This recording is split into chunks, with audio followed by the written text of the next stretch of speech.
good morning. Welcome, welcome, welcome. I hope you can hear me. Do let me know if you can hear me. Um, Remember, please, that this is an absolutely interactive workshop. Okay, so I'm not going to just talk at you. If you have any questions, please ask them. The thing about virtual events and experiences is that there is no blueprint, so it's really important for you to ask your questions. It doesn't matter how small the question you think it is anyway.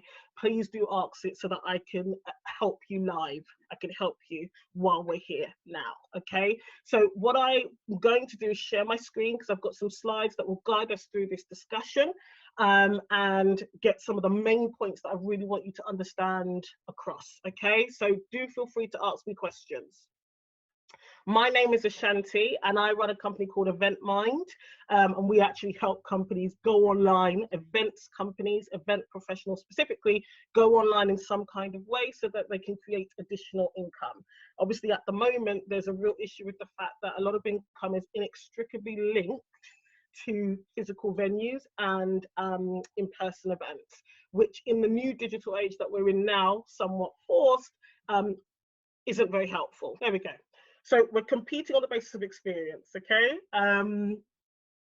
So logistically and practically speaking, we do always need to make sure that people, even within your team, so this is really important, you have to start from within the team and make sure people understand how to use the tech, what the tech is being used for, and how it works, and then you're better able to communicate that to your invitees, to your community, to your attendees. Okay, so there's a real assumption that everybody is comfortable and competent when it comes to using digital tools and tech, etc. It's not always the case. So even if you have got a smartphone, it doesn't mean you're totally comfortable or competent using those tools. So just be aware of that within your team, but also when it comes to your end users, whether that's the community, the network, or your customers and clients, okay? That is a crucial part of the experience that they're going to be having with you, okay? So handhold within your team, but also with your end users. Gabrielle, I hope you can see the screen now. I hope you can see the screen now. So here we go. Fail fast, fail forward. So if you're having any hesitations right now about using digital tools, transitioning into the virtual space, I understand why you might have that feeling. I absolutely do. There is no blueprint. So one of the biggest questions that we get is, can you give us loads of case studies? There are case studies, which I'm going to mention in a moment, but the fact is you do have to experiment and test for you and your business, okay? Craig, I'm happy, I will give the slides over to Ellie, so you can absolutely have a copy of the slides after. So feel free to just consume and ask questions. So I always start with clients by saying, look guys, a part of this is about testing and experimenting with your community and audience, okay? Because if you haven't been using any type of virtual communication or experience before with your community, you won't necessarily know how they're going to react anyway. And we'll talk a little bit about that. So often it has to be a collaborative piece. And in fact, you guys tell me a little bit about your businesses. Give me an idea. Are you a venue, a supplier, an event organizer, event manager in a corporate setting, or are you more maybe independent, running your own business? Give me a bit of a flavor, because then I can make sure I share some points that are like really relevant to you. But there is an element of experimentation and testing in this process. Look, just now, I tried to share my screen and it didn't work as quickly as I thought it would, okay? So that's just the reality of the situation. So, okay, we're seeing independent event manager, fantastic. Event sales for a venue, fantastic. Conferences and university facilities, lovely. Venue that hosts events from 10 to 300, great. Events agency owner, fantastic. Okay, so we're going to break down a few things then. Event planners, okay, good. So, lovely. Thanks for sharing that, guys, because, right, so here we're going to go. So here's why I always love to start. It's really important to know who your event or service is for. So let's say, for example, you're in an industry like biotech, pharma, energy, It could be anything, accounting, finance. And usually your events are conference events where you have speakers and you have maybe some coffee meetups, you're connecting investors with founders. The one thing to remember is you cannot replicate every element of the in-person experience. It just can't be done, okay? So we have to just accept that. What we do is we go back and define our objectives and need, and that is outside of this COVID situation, okay? So right now we all have to communicate online. But outside of that COVID situation, we go back and we identify our objectives and our needs as a business or as a brand for using virtual events or experiences. Once we know who the event is for, why we're doing it, what problem will we solve? What experience will we be providing in this virtual setting? Okay. The top reason still for people going to anything is newness, innovation. They want to know something. They have a need. That's why you're on this call now. Okay. You want to understand how you can launch and promote virtual services. So that makes this content super valuable. Okay. So go back to the basics and think about why you're doing it. That helps you decide, A, whether it's even a good idea. Okay, so that is a thing. I've talked to a lot of B2B conference producers or businesses where their bread and butter were in-person events and like one-to-one connections. In terms of the very ethos and core of their business, it's a struggle to transition to virtual. That's just the reality. It's a struggle. So we're having to look at the alternatives, the bits that we can pick and choose. So A, whether or not it's even an option. Okay, and B, if we are going to do this, what elements work for our community network or audience? What elements would add the most value to them? Okay, so when we talk about positioning virtual events and experiences moving forward, post-COVID, of course, you've really got to position it as an added value experience for the end user. So some of you might be in associations where you're bringing together communities around a topic or like mind, and others of you might be trying to sell B2C or B2B these virtual experiences. So you've really got to be aware of those elements, okay? And then the next question, if you decide it is something for you and what elements are suitable for your particular end user, what resources do we have? And it's okay if you think we don't want to plow money into this or a lot of money. That's okay.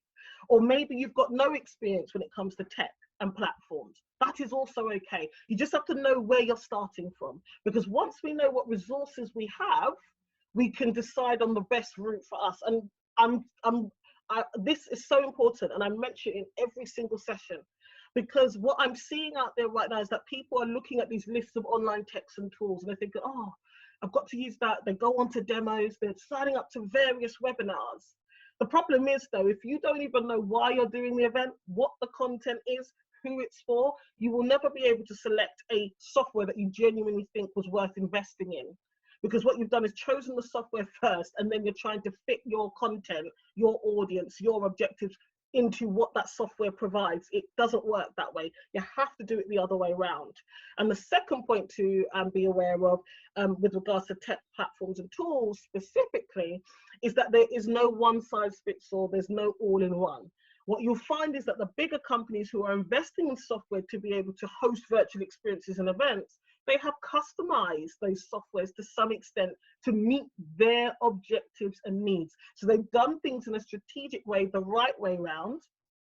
Okay, they've figured out what they're doing, what they can transition, if anything, or what new services they're going to create in a virtual setting. And then they've chosen the software that is suitable to meet maybe most of those objectives and work to customize the rest.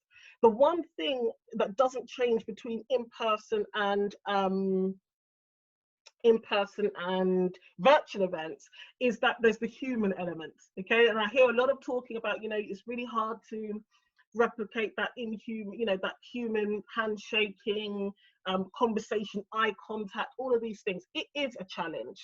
That's why you pick the elements that are more suitable. And we'll go on. I've got some examples of event companies who transitioned. I've got some examples of some conferences who transitioned into offering virtual services, and how they've thought about the design of the event so that people are incentivized to turn up and also engage and interact during that event.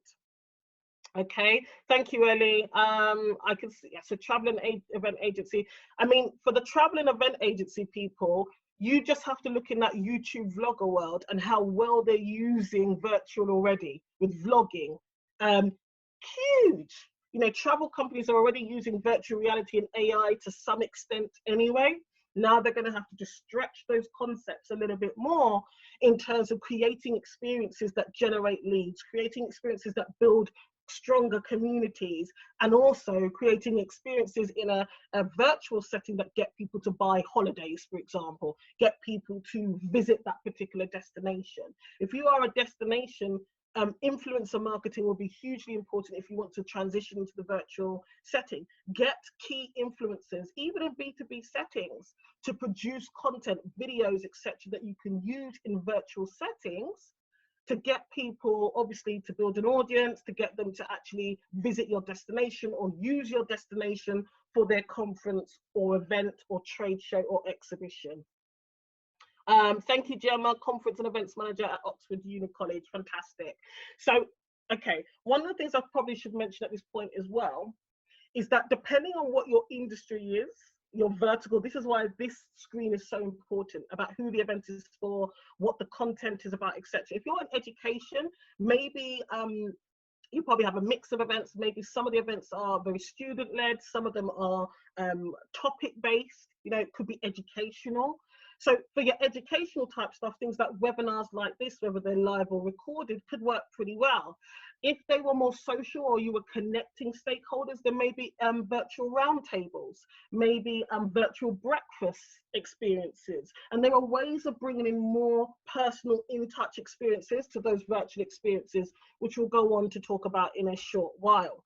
So it's always about thinking about what were we doing before, what worked, and then what makes sense to transition into a virtual experience or setting. Okay, what makes sense? What makes sense? What can we actually do relatively well that the attendees will get value from? If you're a venue, for example, there's a number of ways that you can use virtual events and experiences. You can create 360 tours, which a lot of you probably already do, but now you can make them more dynamic. There's AI, there's virtual reality. Again, you can get key influencers in the B2B or B2C space, depending on where you sit, to create blogs and talk about your venue. You know, leverage the success stories of people, your clients, people who've used your venue. Get them to come on video and talk about that. Create show reels, okay? The other great thing for a venue, because everybody else now will need locations to create virtual content, okay? You can start offering your venue for that service. So I've seen, before the lockdown really came about in the UK, I did see some venues start pivoting and offering their spaces out for filming and things like this. So that is something post-COVID, when the lockdown is lifted, absolutely. Think about that as a venue. Try to build partnerships up with people who are going to be creating more content for virtual platforms. And then you can obviously create some business connections in that way. Okay, so thank you regarding online, open days, which are very, yeah. So we'll talk about that stuff in a moment, okay? All the different kinds of events and how we get them into the virtual place. So this is an important quote, always mention it in every single talk and client meeting. If you're looking for perfection, you'll never be content, okay? You've got to test and experiment here, guys. You've got to iterate. Something that I learned when I was working with tech startups, they create a minimal viable product. And right now we're in a space where it's okay to bring up a new idea. It's okay to try something new, because guess what? If it doesn't work, it's not a big deal, because we're in an uncertain environment anyway. So as a business and as a team, use the opportunity to come up with ideas, things that you've always wanted to do, okay? Things that you've always wanted to do because now's the time. There isn't a blueprint, so to speak, when it comes to promoting and launching and monetizing virtual events and experiences. But I will go on to mention some examples that we just never really think of. That these are virtual events that are being monetized. Now, North America is a little bit more developed than us when it comes to online summits, etc. And they have, like, you know, models, business models that they build in to help them monetize their virtual experiences and events. But there are examples in the UK of people doing things already, and we're going to go on to talk about some of them. Amy, yes.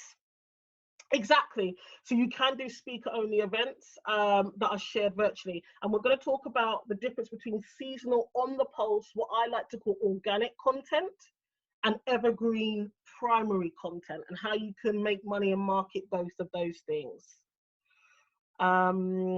Interested to understand more about the demand for virtual meetings? Yeah.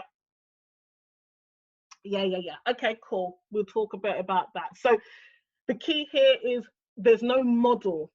I only ever talk about frameworks because frameworks are more flexible, okay? Frameworks you can apply to your specific objectives, needs as a business, whereas models are a bit too rigid, okay? So if you're looking for that kind of, when you're looking for that kind of guidance, there isn't that at all, okay? We have to flex within the framework. Okay, so here's a framework, and here's the framework that we use anytime we're looking at whether we can transition into virtual or we're creating an additional revenue stream into virtual. Okay, content. It sounds really obvious, but right now, content is currency. Okay, what makes you different? What are you offering? What is your message? What are you saying? So again, if you're like in education, for example, are you talking about a brand new concept or theory? If you're in technology or energy, is there a new product, a new concept? Can you talk about that right now and get the key stakeholders, the thought leaders in that space onto your virtual event? Okay. We're in a time now, it's a bit like, I was laughing about it recently. You know, do you remember when veganism really became mainstream? Anyone could slap vegan on any product or item and it would sell. Investors would invest. What's happened over time is that the palate of the general populace has become mature. Okay, so for those who are flexitarian, vegan, vegetarian, we still want to eat something that tastes good, even if it's good for the environment or even if it means it's free from everything.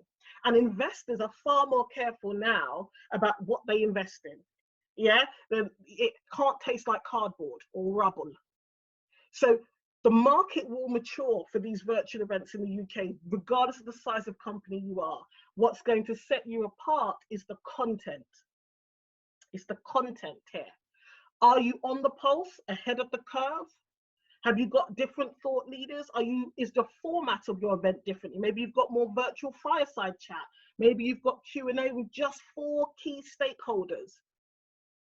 You've got to be thinking about what makes your content valuable. What is the value add of this particular content being in the virtual setting? What we're finding is that executive roundtables in a virtual setting, masterminds in a virtual setting, having rooms where you've got, the right match of people who want to do business together are working really well. That's a valuable thing because if there's a burning issue in the industry, we can discuss this tomorrow. So we can set up a virtual event and discuss it tomorrow. Or maybe you put it on the calendar in a month's time, but it's still on the pulse. That is the benefit, because otherwise, maybe if we only do in-person annual events, you have to wait till September, you have to wait till November, by which time that industry change or development might be a little bit dated or stale, okay? So when you're thinking about your content, think about it within your vertical in terms of what it is that you offer, okay, and how you usually bring a community together. And think about what's forward-thinking, innovative, on the pulse, okay, that you can lead on. And you bring those elements together, because that is what's going to set you apart in the virtual space, okay? People worry about saturation online. It's just a thing, okay? It is what it is.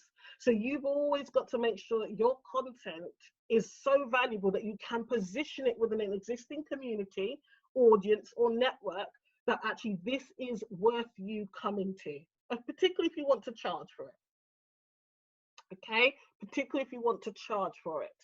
The next part of the framework that is important is community. If you're looking to promote or launch a virtual event successfully, you have to create community or be participating in community. Okay, so all of you guys are part of a community. Okay, the glue between you is MIA. They create community. They participate in community because they have facilitated this particular webinar. Okay, do you see how important community is? And sometimes we're not always thinking about it consciously, but in order to successfully promote and market a virtual experience or event, particularly because it's not in person, you have to create community. So for example, creating a hub. So it could be Facebook, it could be a LinkedIn group, it could be a Slack group. Slack groups are hugely popular right now. Create a hub, a space that you can bring together your prospects or target attendees, delegates and participants before your event, during the event and after. Okay, create community. Now, if creating community doesn't work for your business type, participate in existing communities where your target attendees, your peers and prospects are. So that's the thing. You either create and nurture a community or you participate and add value to an existing community. That will help you promote your event. That will help you market and launch your event with more success. Okay, so sometimes we have to go back to basics, because if we don't have an audience, community or network, so to speak, we have to become part of one so that we can then share our content, launch the content, promote the content with some success. Does anybody have any questions about that? And when I say community, it could just be, let's say you're a venue and you've got clients, okay? That is a community. That's a community, okay? So does anybody have questions around the community piece here? This is especially important for membership organizations, by the way. I talked to a lot of membership organizations. Gabrielle, I could see that you said, creating a sense of community when your business is network based, okay, when it's about bringing people together, is really important around virtual events. Okay, the great thing about creating community is that fourth point, I'll just jump one point, is collaboration. If you provide opportunities for people to meet together online pre and post event, they tend to collaborate. They tend to share resources with each other. So that piece that people often are concerned about in-person events being missed, you can recreate to a certain extent and degree that atmosphere, that spirit, by providing a hub for people to meet in before and after. There was a fantastic virtual webinar when this COVID thing really kicked off, just at the start of that lockdown. And it was run by Event Manager Blog. And what they did is this pivot to virtual, I think was their hashtag on Twitter. And they had 6,000 event professionals from around the world registered on this webinar. And one of the brilliant things that they did while they promoted that virtual event, while they were marketing that virtual event, one of the brilliant things they did is they had a dedicated hashtag on Twitter, pivot to virtual. And what happened was, during the webinar, they had people moderating the chat function and live tweeting. So you could literally go onto Twitter and find, search that hashtag, and you could get involved in the conversations. It was brilliant, because there you had social proof happening right before your eyes in real time, and you had collaboration happening between people who were in the webinar and then the people who hadn't joined, maybe didn't even know about it, but it's come up on their feed. They were able to collaborate, share their thought leadership. They were able to meet new people. So that's why this framework is really important when it comes to promoting and launching virtual event services. You need all of these things. Just going virtual or just using a tech or platform or tool is not radical, revolutionary or creative. It's not. Universities, for example, have been, offering some type of e-learning for yonks, So that the tech in itself is not revolutionary. It's the way you do it. It's the creating of community around your event. It is whether your content is new enough, valuable enough. It's whether or not you're getting people to collaborate pre and post events. Those things will set you apart if you're launching virtual experiences and services. I'm now going to share some examples with you. Some of them are you would have known about, which is why I love talking about them. And we'll come back to this stuff here. Wagamama. Right now, Wagamama, obviously, they can't dine. People cannot dine with them. Okay, they can't go there in person and dine. What have Wagamama done? They have started live cooking sessions. So they've got a chef come in, they surveyed their audience and asked them, what dishes do you want to know how to cook? So some people chose the chicken katsu curry, for example, and they've got this chef cooking live the favorite dishes of Wagamama customers. Okay, now it has multiple benefits for them, multiple benefits. So if you're a venue, you can, if you've got a kitchen or a ballroom or a conference room, you can be the one person or a few people in the room, even if you've got a kitchen, because Wagamama are doing it obviously from a kitchen. Okay, we had Hospo Live. For those of you who might be bordering on the hospitality line, every morning on Facebook Live for a period of time, they went on live, and people were literally in their kitchen doing cocktail classes or showing people how to cook something. Wagamama did this transition very well. So, okay, we can't have customers come in physically at the moment. They transitioned into sharing the cooking experience online. Now, no doubt, okay, even though that stream is free for anybody to attend, if they're selling recipe kits, if they are selling, you know, cookbooks, those sales probably have gone up. Okay, so can you see that transition into online for a business that relies on face-to-face, in-person custom? Okay, so I've got a question about what do I feel about restaurants sharing recipes? No, absolutely not. Do you know what? It's a very interesting thing. The more content and value you give, the more people want to experience more with you, more for more. It really is like that. And the great thing about food is that people always want to eat it in person. They want to eat it with other people. Food creates memories, okay? So Wagamama is going through probably all their cookbooks now. They're getting people to say, this is what we want to, pad thai, etc. People will look forward to going back to Wagamama. I don't know if you guys saw that Vapiano's went into administration, and the amount of people who were like, oh, I love that place. Or people who said, I never even got a chance to go there. Vapiano was one of the most popular casual dining Italian restaurants out there. It attracted families, but also a young audience. Yeah, because of the pick and mix nature, the customizable nature of what Vapiano did. So sharing your good stuff, your recipes, sharing behind the scenes. You know, now is the time, if you're a venue, to talk about the other rooms that you've got available, the history of your venue, the success stories. So what clients have used you? What were their stories? If you're a wedding venue, for example, or you host weddings, birthdays, bar mitzvahs, what are the stories behind the clients? People love that stuff. People love that stuff. Now is the time to bring that into the virtual setting and use it to promote your service. Be content and value led, basically. Okay, so Wagamama are doing very well at this. The other one I wanted to, as an example, is Deliver My Night. So you may have heard of Design My Night, that entertainment ticketing platform. Okay, and obviously, a lot of the suppliers on their platform can't do in-person events. So what have they done?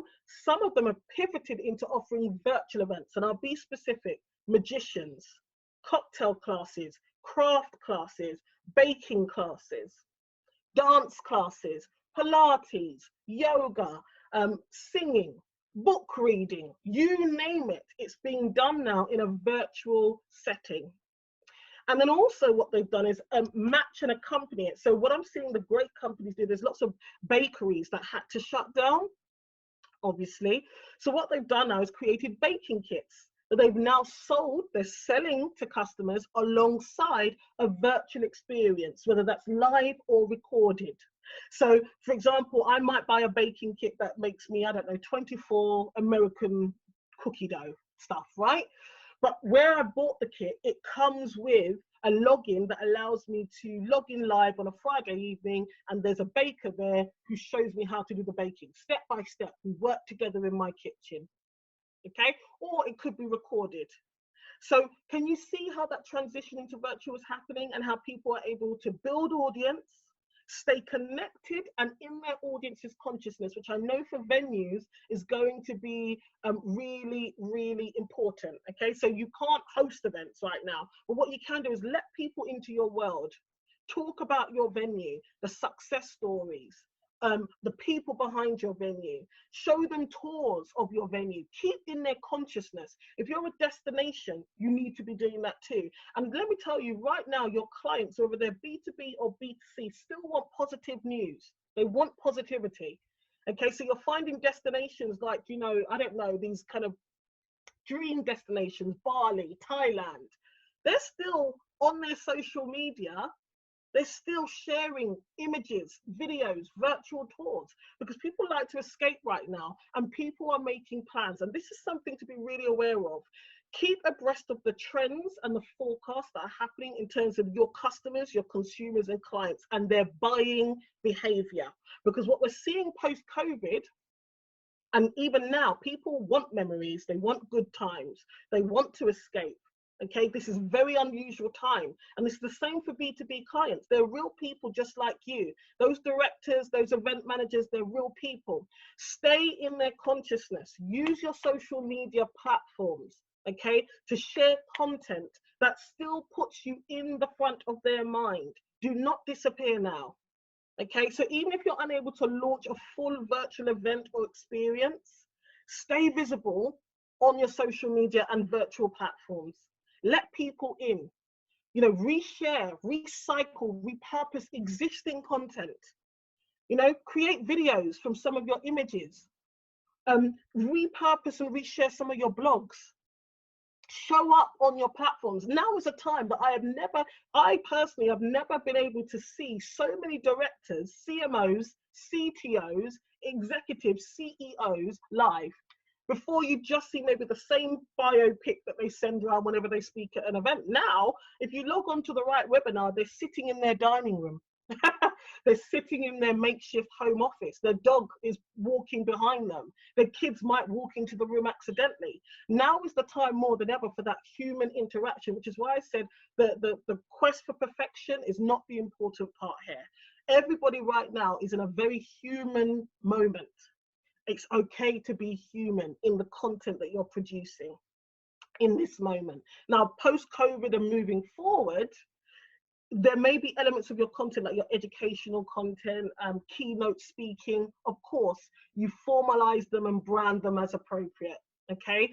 But it's okay in the interim, if you're unable to launch a full service, you need to be producing organic virtual content as much as possible to stay in the consciousness of your community, your network, your clients. B2C or B2B, it doesn't matter. And I really wanted to mention two more examples. I'm sorry, I'm so obsessed with virtual events right now, okay? So Joe Wicks, that was preparation meeting opportunity. And he actually, this is a great example of models that you can apply to monetize and promote your services. So Joe Wicks, okay, PE classes to the nation every morning.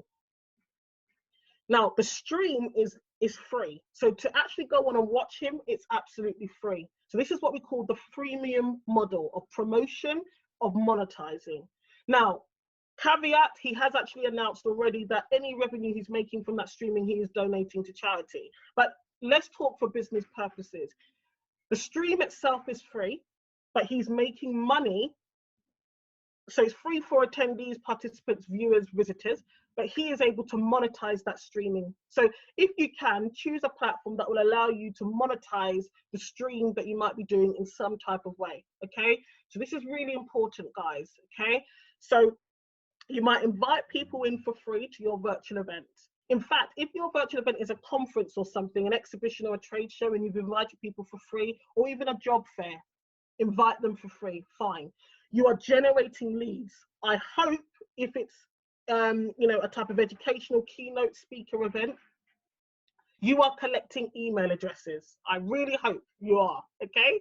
You want to keep building your email database for a number of reasons. If you're going the freemium route and you're using it to promote your service, your social media platforms, you want to build community fast, that's fine, okay? But there are things you can do throughout a live stream to encourage people to give you their email addresses. Okay, because I'm always encouraging people to look at ways that they can own their channels of communication. Okay, own your channels of communication. So you can do the freemium model with Joe Wicks, done very well. People join for free. Now he's made money off the streaming, and no doubt his books are going up in sales. Okay, anything else that he sells, people are probably buying them more. So can you see how you can use that freemium model? You know, if you're a venue, for example, you could do live tours of your venue. Great idea, okay? But what you can do is encourage people to click a link to book a call to talk about booking your venue later on in the year, for example, okay? That's how you generate the leads. Get them to book a call, give you their email address and number, and then obviously you'll have your team calling them back, having these conversations about booking later on. Okay, so if you're more of a lifestyle entertainment venue, put some type of entertainment on virtually. It can be live or recorded, but if you're doing it live, you encourage people to take some action during that stream. Okay, so that could be to book a call, it could be to drop you an email, sign up for your newsletter, or buy something. Maybe you're selling kits, maybe you're selling recipe books, or you do coaching, or you sell courses as an educational institute. You absolutely can encourage people to take some type of action during a free live stream, whether that's on Facebook, Instagram, YouTube, or even in a Zoom setting like this. If you've got people to register for an event, they've given you their email address, you then send them the link to the event, right?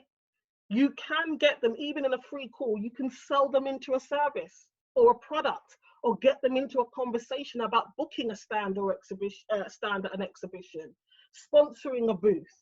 Okay, so that freemium model has so many benefits, guys. If you're trying to promote your business, you're trying to stay connected with an audience, you're trying to build a community, and if you're trying to generate leads and make sales, the freemium model works exceptionally well. And now more than ever, in this lockdown period, people want to know the behind the scenes. So maybe you're a company or a business that's never really shown people around. Maybe you've never really introduced your team members. You've never really talked about your objectives, your mission, your vision, your values. This is a great time to do it, because people are now more engaged with companies and businesses who are doing interesting things, who are doing things that impact society or community. So they're buying into that. Now is a great time to build those relationships by using virtual experiences to do that. Joe Wicks now has a far more connected audience than he probably ever has. And it's not just about the volume. He, at a time which affected all humanity, he turned up and has been consistent. So he's become a companion to many people in a time that these children probably will never forget. Okay, so that's true leadership, really. Okay, so if you want your company to be a leading company, you must be showing up right now in a virtual way consistently. Because not only does it benefit you as a brand or business in promoting your services, your products, you are winning like more involved and engaged customers and clients. And this really does also work in the B2B space, because these directors, these CEOs, these stakeholders who hold the purse and the budget, they're real people just like you. And when things start evening out again, they will be looking at people that they get on with, or people that stood out to them, people whose values and the way they behaved when it came to their business stood out to them. Okay, and those are the people they want to do business with. So even if you can't sell your physical wares right now, stay connected, build community, create content, okay, that still promotes your services. There's a question here about requirements around accessibility for conferences. For example, do you know what, this is an excellent question, with hearing impairments and having talks subscribed. Absolutely, right? We'll go back some slides, guys, just ignore that. So This is a brilliant question. I was talking about it really recently, about things like language, hearing impairments. You just have to do the research for the companies that provide those services. There are companies out there who've been operating for years already in this space of accessibility and virtual events specifically. Okay, so you can get things translated, you can get things dubbed, you can get subtitles, and yes, you can actually get sign interpreters as well. That is a fantastic point, because one of the things we do have to be careful about when it comes to this transition into virtual is the D&I issues. The diversity and inclusion element can get missed quite a bit in terms of hearing, language, and even digital competency. So that's a great question. So you just have to research the companies that already provide those services and take that into account when you design your virtual experience or event, whether it's very business-led, you know, like an industry topic, or educational and thought leadership type content, or whether or not it's lifestyle and entertainment style content. I don't know if I probably didn't mention to you guys, because I've been doing these talks every day, but there's a social media agency, for example, which I thought this was so interesting. A large global social media agency that works with influencers and brands. They just launched a sister agency that is specifically for matching brands who want to work with disabled consumers and influencers. How interesting is that? Because I mean, they've been working on it a while, but when I was watching the launch materials and I went to a live Q&A, it really is about recognizing these other needs that existed anyway, but particularly in this move towards virtual and digital, not missing those other needs, okay, that might need to be met by people that you've been working with, sitting next to, people you do business with. So it's a super important point. So thanks for bringing that one up. I think going to a restaurant is all about the experience as much as the food. So people would, yeah, exactly. So I don't think you have to worry if you're a venue. As soon as people feel comfortable enough to go back out again and associate or socialize with other human beings with less than 2 meters space between us, people will. I don't think there's ever going to be a time where people are like, we don't go out anymore and we don't go to in-person conferences, events, exhibitions, etc. No. What will happen is that businesses should be creating more hybrid services. So giving people virtual options that maybe are on the pulse, convenient, a little bit novice, as well as their in-person services and offers. Okay, that's what we're going to see, is hybrid. And then all those kind of mediocre people, like if you're offering mediocre services in person, you're going to struggle, because the good companies will introduce interesting virtual complementary services, and they'll tighten up on their in-person offerings.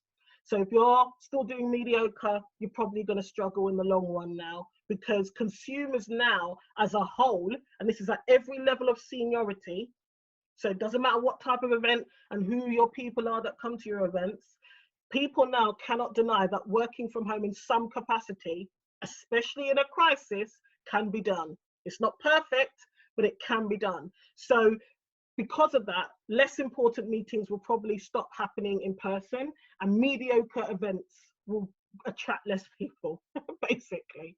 Okay, so that's something to really be aware of. Okay, so the other really big event I wanted to talk about, and people thought I was crazy 6 months ago, but now they get it, okay? Love Island, ITV and Love Island. So whether you watch this or not, you probably know somebody who does. But the airing of Love Island every single evening is an event, guys, right? It's an event, it just is. You know, every newspaper's talking about it. Even Good Morning Britain, This Morning, Loose Women, all these places are talking about some type of theme or topic from Love Island. Twitter, when Love Island is on, before, during, and after. Okay, that is an event. That's how you promote a virtual event properly. I'll give you a few examples about what ITV do particularly well. Okay, one is that they get their sponsors right. So they select sponsors that have the same target market as the demographic who watches in large numbers Love Island. So you see now there's competition between brands who want these spots before, during, and after Love Island is aired. Okay, because the content fits the audience. And that means they bring on the right partners and sponsors.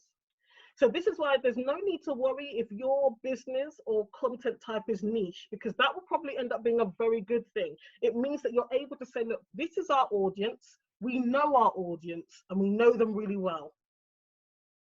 We can give you access to this audience if you work with us and sponsor our virtual event. Very recently on Instagram, I'm seeing kind of food product brands, okay, using commercial kitchens. So there's a famous olive oil company using a commercial kitchen, and they're working with Italian home cooks and supper club owners. Beautiful content creation and partnership there in a virtual setting. Okay, so Love Island do that very well. They always have the right sponsors, the right content, the right audience, and they're able to monetize Love Island. Okay, so really go back to the basics and think about how you can be creative. You can collaborate with other partners, collaborate with your clients and sponsors, because right now is a time that they will be more open to that collaboration, because there is no blueprint. No one knows where this is going, when exactly it will end. And I really cannot emphasize the importance of really considering these virtual events and experiences, okay? Because reality is we may not be able to meet in large numbers again for quite some time. And even if, you know, the powers that be say, yep, now you can again, individual humans might not feel as comfortable doing that.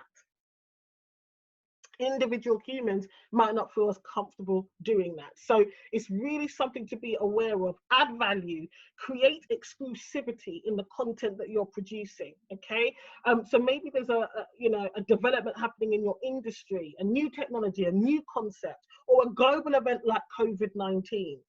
You know, get on it, create a roundtable. Okay, keep it exclusive, get the thought leaders on. That's how you make sure that people are incentivized to even attend, to engage, to interact, and to stay with you. Create goodie bags, both physical and digital. You'll find there's a lot of companies out there who used to do merchandise and that kind of stuff for in-person conferences, exhibitions, fairs, pop-ups, etc. They even have pivoted into allowing their clients, participants and attendees to select what they want. They obviously take the order virtually, and then they maybe either do two things. One is send out the physical t-shirt, hats, or goodie bag. So they go out physically to people, or it's a digital goodie bag. The great thing about digital goodie bags, again, you can put that power of customization, personalization back into the hands of your attendees, and they get to select what they want. Maybe they want a voucher for New Look. Maybe they want, a VIP pass to your next in-person event. So they can select the bits they want for their digital goodie bag, and your sponsors will like that. It gives them more data as well, because they can see who is selecting what, and they can track the levels of engagement. So this is really interesting stuff, right? Customize, create bespoke events and experiences for your community, network, or audience. That's how you add value. That's how you position it as something other than just a knee-jerk, this is what we have to do right now, okay? It's more of a, hey guys, this is something new, we're trying it out, we want the feedback from you, engage with us, come along for the ride and experience it. And when you do it that way, you're able to find and identify the areas that can be monetized, whether that's through sponsorship or indeed through selling products and services, to your audience, community, or network. I can see another question here. Do you have any recommendation tips if your membership base are largely an older demographic who are not so tech savvy? Another excellent question. Okay, so what I would say, and I always say to clients, is this. It's really important to, if you have to, produce tutorials or explainer videos, or use the formats that older audience is already used to. So maybe it is a blog or a memo or an email. Explain how, first of all, explain what is happening, what the event is about. Give them an agenda. So this is major. Make sure you tell people what's going to happen and when. Then tell them how they access that content, whether it's recorded or live. How do they log in? Give them screenshots if you need, so that they can see, when I get onto this screen, this is what it's going to look like. This is the button I need to press. This is what will happen next. Often when it comes to this older demographic, you just have to be open, transparent, and repetitive, so that they feel comfortable and assured about the process of logging in and engaging to a virtual event or experience. So you have to do some of the work here. You've got to do the labor, okay? You've got to do the labor and show them exactly how it's done and what they will experience. The other idea is make sure you've got internal champions or champions within their teams.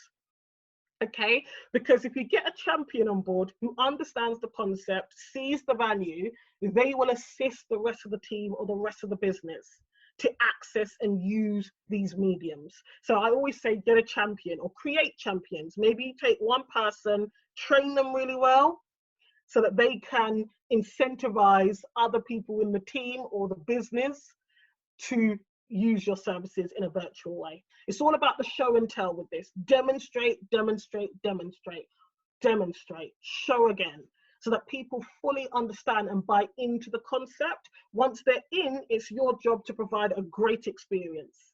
And when you're providing that experience, then they feel more at ease. They think, you know what, I might log in again, or I might buy this again. I might use this again. So a lot of it is upfront uploaded labor from you as the event organizer, event manager, as the marketer, to really get people to understand how this works, what they're going to experience, what they're getting, what the benefits are, what the value is. You've got to show. And on that note, guys, use your social proof. I think I've got a slide on that. You know, when you are rolling out these new virtual experiences, it's important to get the testimonials, the reviews, the feedback, okay? High impact testimonials, reviews, and feedback. Video, LinkedIn recommendations, your Trustpilot, your Google reviews, your Facebook business page reviews, tweets. Collect all of that organic social proof, even if you get social proof from, you know, clients via email. Collect it all and always be circulating and promoting that. Because when we talked about that framework earlier, yeah, we talked about collaboration and community. There you are. When you circulate and share social proof, you shout out people for giving you the review, you create that sense of community, and you're encouraging people to collaborate. You're collaborating with your clients and attendees by shouting them out, by highlighting their review. All of that is powerful social proof. Powerful social proof to getting people to use your service, whether it's in a virtual setting or you're using the virtual for an interim period right now to promote what you do when we're able to go back out again and socialize with each other. Another question, when marketing an event to young people, how do you keep it engaging when you can't create new video tours due to closure of building? Meeting lecturers online seems repetitive and boring, but necessary. Young people being spoken at isn't great content. Yeah. I get that. So how do you make that content more engaging? When marketing an event to young people, how do you keep it engaging? Yeah. So I think the key thing is you can create a community. Get them into a community, get them speaking to each other, and maybe set tasks or activities related to the event that require them to do something with each other or by themselves, and then come to the event later. I think collaboration in the community are probably going to be the two pieces of the framework that you can really use to make the content exciting. Even think about when you're engaging your speakers, for example, you know, can they come on and do live activities? Can they work through a case study? Yes, Sammy, I will go back and have a look at that. Sorry, there's two boxes I'm toggling between here, your Q&A and chat. I will definitely go back and look at your questions, Sammy. Create collaboration opportunities, basically, between speakers, thought leaders, lecturers, and the young people. Or can you involve the young people, potentially? You know, are there young people who have certain skills, abilities? Can you get them to come and speak about something? Can you get champions among the student body who can start talking about why people should come to this event, or why should they engage with this particular content? Incentivize the young people to become champions and influencers amongst the rest of the student body. So those are just a few ideas how you can make that content more exciting, I guess, and engaging, other than just not being able to, other than just speaking at them. You know, do live case studies. Do they have work that could be analyzed or discussed? Stuff like that. So let me answer Sammy's question. I'll come back to you, Manuel, about pricing of virtual packages in a moment. Let me just pull up the chat box, the other one. Sammy. Okay, applications available that a convention bureau could offer to clients to assist non-attending delegates. So do you mean actual tools and platform text, Sammy? So it depends on the type of content that you want to share post-event for non-attending delegates, or are you talking about sharing the live event with them? So there are platforms that you can live stream and sell virtual tickets to, so you can absolutely do that. So I can sit at home, I can buy a virtual ticket, and I will get a login that allows me to, you know, consume the live content at the same time as everybody else. Obviously, you have to be selective about what elements of your event are practical to be live streamed, for example. Or you can record elements of your event and then, yes, resell that content. Now, in terms of hosting that recorded content, there are lots of platforms out there that you can host recorded videos with downloadable sheets. You can transcribe the video, so you can obviously rip the audio, put it into a podcast format, then transcribe that audio so that people can read through the material if that's the way they prefer to consume the content. So there are platforms out there. I don't want to recommend anyone in particular because of the fact that I said it depends on your objectives and your resources. But there are lots of platforms where you can host recorded content that you can give access to people. You can give people access to, whether in a paid or free way. So yeah, I do know, for example, if you use, I will mention like the big Hop-In, Hey Summit, those kind of virtual conferences for exhibitions, job fairs, career fairs, they always have functions and features that allow you to download talks. And so you can download the talks. You can host it in a Google Drive if you want to. It's totally up to you. There are lots of selling platforms that allow you just to sell straight to consumer, or whether they're B2B or B2C. You can sell straight to the customer. They can pay and then they get access to the recorded material. Or if you're doing it for free or as part of the bundle of the in-person event maybe, or it's for a membership community where they get access to this event anyway, you can use those same platforms, but you're giving them a login and a password so they can access the recorded content. Does that answer your question, Sammy? Let me know. Sharing a live event, we're conscious that a lot of events have an older membership and less likely keen to attend. Yeah, so I've found with older customers that they may not log into the live stream because of the process of being able to log in the first place, much as get used to the live stream. If they're not doing that, and also remember you can do the dial-up. So I've found a lot of older customers dial up. So you know, on Zoom, you can dial in. That is an option that I find a lot of older people taking rather than logging in with the computer audio and video, they dial in. But you can record the sessions, and my advice would be to bundle up the recorded sessions, make sure you send them all of the, and even if you have to do live demo of showing them how they access that recorded content. Okay, and actually it's quite good for anyone regardless of age, but then they can consume the content at their own pace and convenience as well, so they can pick and mix what video they're going to watch when. So that can be quite good actually for them. So it may be you always give the option for the live event to everyone, and then you allow people to choose whether or not they're gonna access it live, or they would prefer to access recorded content, basically. I hope that answers your question, Sammy. If you've got any other questions, please do ask. Let me just check for more questions here. What is the best way for a venue to create a community with clients and potential clients? Yeah, you can hold events. So quarterly, as your team workload allows, hold a quarterly breakfast or roundtable and invite all of your clients, existing and prospective. Invite them, dress the room. Okay, and you can create a topic. Think of a topic that you could discuss that is relevant to the industry or what's happening for their types of businesses. Create a topic. You don't have to get a speaker. You can have it as a relaxed networking breakfast. Get them in, then you can take them on a tour. You can talk about your plans, some new offers. Obviously, find out about them, talk about them, their challenges, their needs, what they'd like to see what you could do better, even with your happy customers and clients. What can you do better? So that's how you can create community there. Yeah, do it as, you know, like a round table or a breakfast or an evening cocktail event.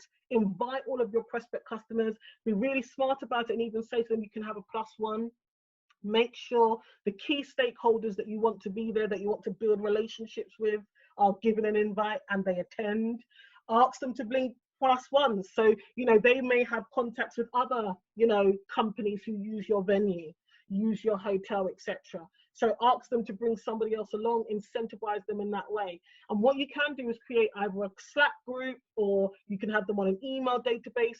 Even if it's once a month, drop them an email with something interesting, helpful, funny. Bond them together in that way. Okay, and actually you could do that virtually or in person. Okay, you can choose which one is best for you. You know, keeping in contact with them is a great thing to do. That's how you build community, because then they meet other people and you are the glue. You are the glue. So holding open evenings, stuff like that. Think about who your complementary suppliers are. And if they're doing things like in-person networking events, get them to hold the event in your venue. So you're cross-pollinating. You're able to leverage their connections as well. Okay, and you give people a reason to come to your venue. So that's how I'd suggest creating community as a venue as well. It's really important to do that and go that extra mile, use hospitality, so that you're able to have an audience that you can launch or discuss and co-create these virtual experiences and services with. Let me check the other chat box, guys, for more questions. I did see, how would you price the virtual package per delegate? That's an interesting question. This is something you just have to test and experiment with, if I'm honest. The thing about pricing, as you guys probably already know, it's more about value and what are the outcomes and the transformation. So what are they getting at the end of it? What value would they have gotten? You know, does it feed into helping them be more productive, profitable, or help them with their reputation or their overall brand strategy? So what is the value, the outcomes for your attendees? And then you price according to that. Of course, you take into account your actual costs, etc., etc. Sometimes virtual packages work best as part of a bundle. So again, we'll see that post-COVID. In-person events might have additional bundles that are virtual, and so you can really demonstrate value as to why people maybe are paying for a stand or sponsors are working with you. For attendees, you just have to think about the value of your event. That's why it's important to be structured, know your niche, match the right content to the right audience, and provide value. Then they're more likely to pay for that. So I'm sorry I can't give you an exact number for that, but that's how you generally you know, benchmark pricing for virtual experiences and events. If you're more product based, you know, you'll be able to go out there and look at your competitors and benchmark, you know, roughly around what your competitors are doing as well. What about hybrid events? Yes, so Manuel, yes, so hybrid events, if you've got an in-person offering, plus you can add these virtual bundles in that add more value, people can access them at their convenience. You know, anybody, you know, any time zone can access them, which is another great thing about virtual event content when it's recorded. Anyone in any time zone can access and consume that content and get benefit from it. You can put it into multiple languages if you want to. You can subtitle it, dub it. You can put your virtual content. So those of you, it doesn't even matter what type of content you produce, but if you record it, you can put them back into automated marketing sequences, run some paid advertising to them and resell the content. That's the great thing about evergreen content and recorded content, because you can resell it. Okay, you can retarget people in your marketing with it. You can pop them into other pieces of your sales funnels. Okay, so you can sell them via email marketing. It's really good when you record virtual events and experiences. There's so much resale value. Not to mention the fact that you can use it when you're promoting your next event. You've got great content that is, you know, full of social proof, testimonials. Also, your sponsors will love that because they get a longer life cycle working with you, because you're not only using the content for that event, but you're using it for a period of time after the event passes as well. So let me just run up and see if there's any more questions here that I've missed, and I'll absolutely answer them. we answered that one. If you've got any more questions, please do feel free to ask them. Amy, you asked about the demand for virtual meetings increasing, replacing traditional face-to-face venues. What can a traditional venue? And this is the thing, it's not going to replace. Now is the time about, if you stay visible now as a venue or as a venue finder, okay, and really go deeper, go a step deeper than just the garden in the venue or the catering packages, go a step deeper into the experiences, the stories, the memories of that venue. Okay, so focus now on that softer content, that sensory content about your venue or about the venues that you find and source for people. You want to produce deeper content that is more connected now to stay visible and as we move into the future, because those will be how people are making the decisions about what venues to use. Okay, event managers, they're going to be super busy. They're going to be inundated with requests, for example, if you're working in the B2B side. So what you want to do is really tap into being in their consciousness. Okay, what else is it about your, is it, you know, is there a renaissance, is there something vintage? What is it about those venues past the features and functions now? You really want to dig deeper into who and what the venue is, what it stands for, the values of that company. I'd say dig deeper on your content. Dig deeper on the content. And I don't think that the demand for virtual meetings will eradicate face-to-face. As I said, I just think people need to get better at what they're doing. So you either have a great virtual event or you have a great in-person event, basically. So I hope that answers that question. I think that is all the above questions, and then one new one's popped up here. So let's just double check at the bottom here. What actual platforms can be used? So Alex, okay, so it depends on the type of event that you are planning, Alex. Okay, this is really important. It depends on the type of event that you're planning. So if you're doing conferences, trade shows, exhibitions, job fairs, career fairs, for example, platforms like Hopin, Hey Summit, Glisser, there's so many of them. If you go on LinkedIn, there are many articles now at the moment, or feeds that list a number of platforms that you can be using for virtual events of that nature, where you have speakers, booths, etc. So those are the kind of platforms. Now, if you're doing a webinar or a roundtable or a virtual breakfast, you can use Skype, you can use Zoom, you can use Google Hangouts. You might want to create a Facebook group and you go live into the Facebook group, for example. Yeah, so those are the things that you can do. Should venues be providing platforms or just the technology to support the client? That's an interesting question, Vanessa. I would say, it's all about co-creation, these virtual events, because they're so new on this level. So I would be saying to venues, co-create. Ask what the client needs. Some clients might understand or have a platform already, some might not.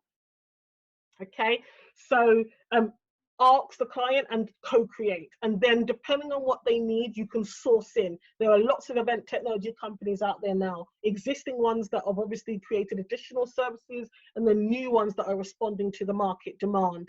So you can partner up as a venue with a particular technology provider, and that way you have an integrated in-house service that you can offer to clients if that is a service that they need. I think the smart thing to do at the moment is co-create, and co-create wherever possible and partner up with people wherever possible until we see more of a stability in the market, until you know your clients and what they need a bit more in this area. Then you can make maybe more concrete decisions when it comes to that. Let me check the Q&A box again. I can see there's another question. Do you think there'll be a requirement for venues to provide streaming services? I think it's the same question, Paul.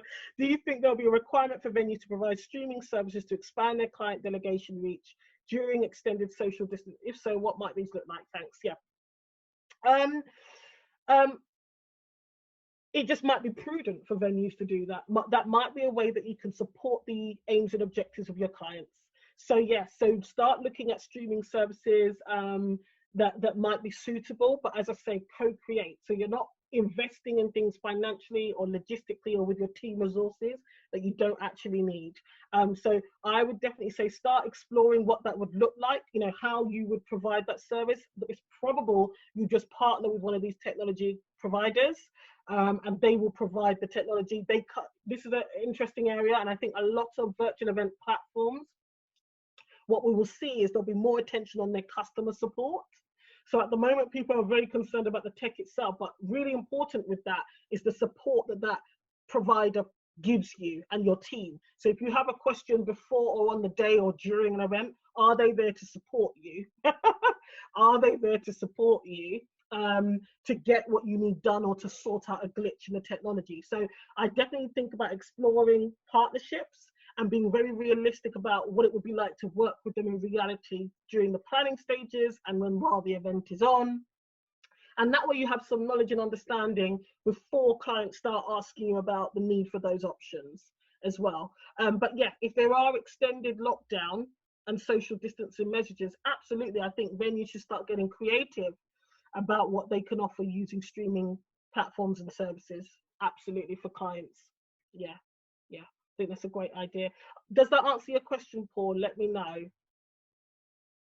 Yeah, let me know if that answers your question. Let me check the other chat box. Vanessa, did that answer your question? I'm literally here, guys, to answer questions. Can I just check the names of the platforms you said? Yeah. So obviously I don't have any affiliate sales or anything, guys, but these are the ones that are the most common that I've also used as a speaker. So Hopin, Hey Summit, Glissa, there's loads of them. I'll try and find the thread, Ellie, and I will, you've probably seen it, it's the event industry news thread. I think Adam Parry had literally this long thread on LinkedIn with a list of virtual event providers. I'll try and find it and I'll tag Ellie, and then you'll be able to see this thread with a full list of all of these virtual event platforms. Okay, but as I say, the key thing to think about is what the objective of your event is, and then you can assess whether these platforms are suitable to help you meet those objectives. I know not all of you will be doing conferences where there's multiple speakers and sessions. It might just be an hour's piece of content that you're sharing. So maybe something like a Zoom, a Skype, a Google Hangout, you know, make sure you record your content as well. That's really important. If you're live streaming to social media platforms from Zoom or anything else, make sure you've got the permission of attendees. Make sure you think about recording it. It's all of those kind of considerations to take into account as well.